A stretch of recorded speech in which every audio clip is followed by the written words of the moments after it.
বিদায় বেলায় একই বললেন স্মিথ। বিস্তারিত জানুন পুরো ভিডিওতে। ওয়ানডে ক্রিকেট থেকে অবসরের ঘোষণা দিয়েছেন স্মিথ। চ্যাম্পিয়ন্স ট্রফিতে ভারতের বিপক্ষে গতকালের সেমিফাইনালটি হয়ে থাকলো তার ওয়ানডে ক্যারিয়ারের শেষ ম্যাচ। কাল ম্যাচ শেষেই সতীর্থদের নিজের সিদ্ধান্তের কথা জানিয়ে দিয়েছেন তিনি। ওয়ানডে ছাড়লেও টেস্ট ও টি-20 খেলা এখনও চালিয়ে যাবেন স্মিথ। 2010 সালে ওয়ানডে অভিষেকের পর থেকে এই সংস্করণে 177টি ম্যাচ খেলেছেন স্মিথ, যেখানে করেছেন 12টি সেঞ্চুরি ও 35টি 50। ক্যারিয়ারের সর্বশেষ ওয়ানডে ম্যাচেও পেয়েছেন 50। খেলেছেন 73 রানের এক দুর্দান্ত ইনিংস। পরের ওয়ানডে বিশ্বকাপ আরও 2 বছর পর।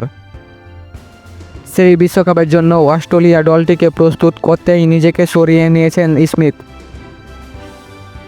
তিনি বলেন, এখন আমাদের 2027 বিশ্বকাপের জন্য প্রস্তুতি শুরু করার ভালো সময়,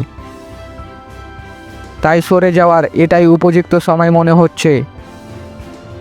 পথ চলাটা অবিশ্বাস্য ছিল এবং আমি এর প্রতিটি মুহূর্ত উপভোগ করেছি। অনেক অসাধারণ সময় কেটেছে এবং দারুণ কিছু স্মৃতি আছে।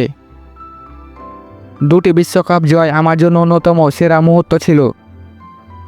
সেই সঙ্গে অসাধারণ সব সতীর্থদের সঙ্গে এই যাত্রা ভাগ করে নেওয়াটাও ছিল দারুণ।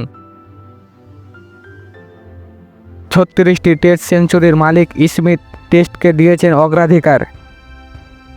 তিনি আরও বলেন, টেস্ট ক্রিকেটকে আমি এখনও সবচেয়ে বেশি গুরুত্ব দিচ্ছি এবং আমি বিশ্ব টেস্ট চ্যাম্পিয়নশিপ ফাইনাল, শীতকালে ওয়েস্ট ইন্ডিজ সফর এবং তারপর দেশের মাটিতে ইংল্যান্ডের বিপক্ষে সিরিজ খেলতে উন্মুক্ত হয়ে আছি।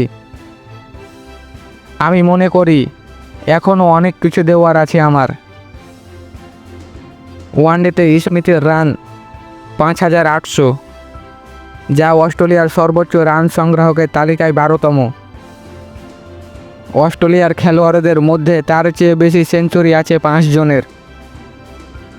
এর মধ্যে স্মিথের চেয়ে ভালো ব্যাটিং গড় শুধু ডেভিড ওয়ার্নারের।